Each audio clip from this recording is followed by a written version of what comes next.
So, And that's a good segue into it. So like and Glenn kind of touched on it, is that most people, if they have the right agent, are explaining like, this is not a new property, it's a pre-owned property, so XYZ is normal for this age. Sorry, now that you're going to see my cat in the see your background. cat. Oh gosh, she's, ever since the kids go to bed, then she's like right there. But I guess our clients are looking for a peace of mind, right? So do you ever, I know what you do, so I'm not going to explain it for you, but do you classify and go, okay, so the roof looks like this, or the pipes look like this is good for this age, or this is not common for this age? Definitely. Explain what your process of what you do a I little bit. I really try to put things into perspective. Okay. I looked at a house recently that was built in 1906. It was really quite phenomenal home. It had stuff, but I told the buyer, this is really normal for its age. This is actually a little better than normal for its age. We have to put things into perspective. If a roof is 15 years old and it's black and it's got a lot of granule loss, that's a little premature, right? It's so anticipate that you're going to have to replace that maybe prior to its engineered lifespan. Yeah. Yeah, no, I always put things into, yeah, this is normal. This isn't normal.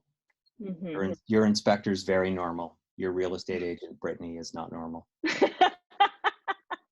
Glenn is now laughing because he knows that. That's because you're in my phone ring. You're like, hey, can I talk to you for a second? I certainly bring on the certain type of clientele that has a good sense of humor. They do. Always. Yeah. I always bring you the good ones. But I think it's funny because when we go through inspections together, we kind of joke about how, oh, this one's a good one, Brittany, you didn't bring me a dud this time, or we have a certain expectation of what we like to see in a property before. And I've called you and I've gone, hey, Shawn, you've done so many inspections around the city and Lower Mainland. What's your general consensus of this building? And sometimes you'll give me and be like, you know what, Britt, I just did an inspection here about a year ago. I was happy with XYZ. We still get you to do the inspection, but you do give me a peace of mind because you do so many inspections. So that's been really helpful for me as well. I just did it right before we got on this call. Yeah.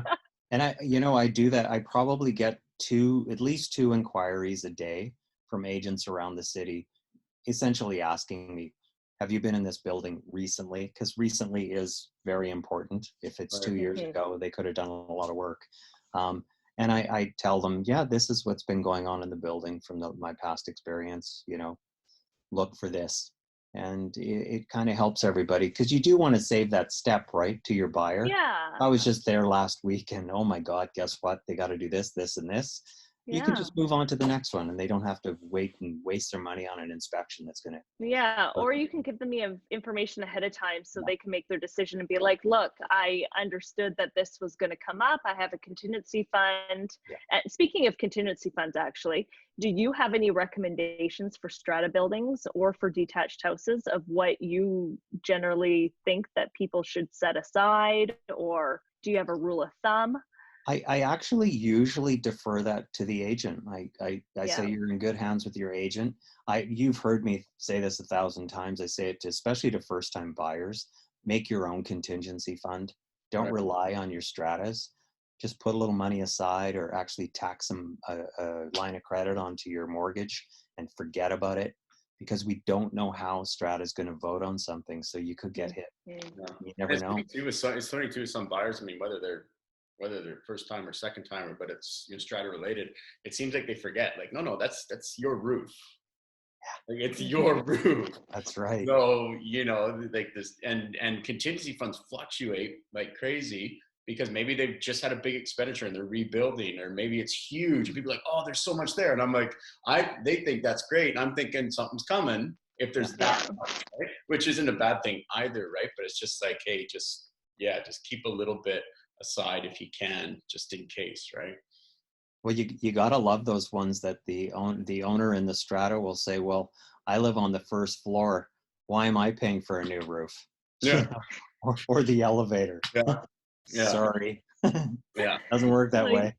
Yeah. and you're like, and when you own a house, it's not that it's cheaper, it's all on you. That's what It's people all forget on about you. a detached house is they go, well, if I own a house, then I won't have to pay the strata fee. And I'm going, well, if your hot water tank goes and that's all on you, and that's $1,200 right there, where that could have been a special levy of 50,000 or something, Yeah. right? So I think people sort of forget about that aspect about strata and detached or attached versus detached. For sure. Absolutely.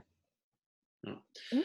right. Well, that's all I've got for you. Oh, I That's have all a I got question for you too. guys. Sure. Oh dear. What's your favorite beverage? My favorite beverage. Oh, I kind of bounce it. Like, well, my go-to would be a Manhattan, but I really love sipping on tequila. Oh yeah, baby.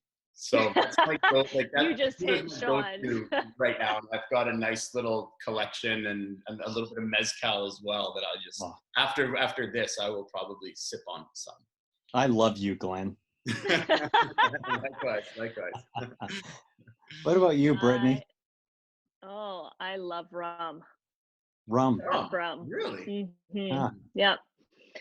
Yeah, rum with pretty much anything. Huh. I Tomato juice? definitely tomato juice, anything. I'll drink it with anything. I don't know what it is about rum, but actually recently I've been really into gin. So it's either rum or gin Yeah. nowadays. Wow. Yeah, I think I'm blaming that on you, Glenn. Yeah, maybe.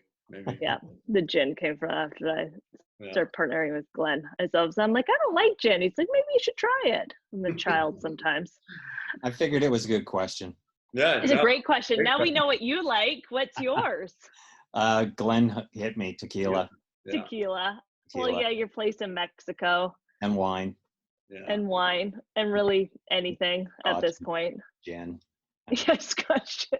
You go through your list. Well, vodka too, kind of. Vodka too, anything beer. I do love vodka. Yeah. There you go. Yeah, Ah, All right, you're well, easy you to are. follow. Yeah, you're easy to please. I am. No, you are definitely one of my favorite people in the business. So I always enjoy when I see your face, just because you're so great with my clients. You make them feel like they're being taken care of. Yes. Yes. Contact. Yeah, we're gonna post all your contact info everywhere we post this. Yeah. When it's done, we'll have all your contact info there as well. Yeah. For Yeah. sure. appreciate And you never make anybody feel uncomfortable. So, you always come in with a smiling face, unless I book you for a Sunday inspection at a 6,000 square foot house. Yeah, well, I'm usually in my pajamas, which I don't wear, so that puts people off. Yeah, they were a little unsure, but then we got over it. Exactly. Oh my gosh, you're the best. Yeah. Okay, well, Okay. that's all I have. Thank you very much, you guys. Yeah, thanks a lot, Shawn. I appreciate you taking the time. We appreciate it for sure. Yeah, Thanks for we the do. invite. We really Stay do. safe. Yeah, you too. You too. Wear your Excellent. gloves and Cheers, masks. guys. Bye. Bye-bye.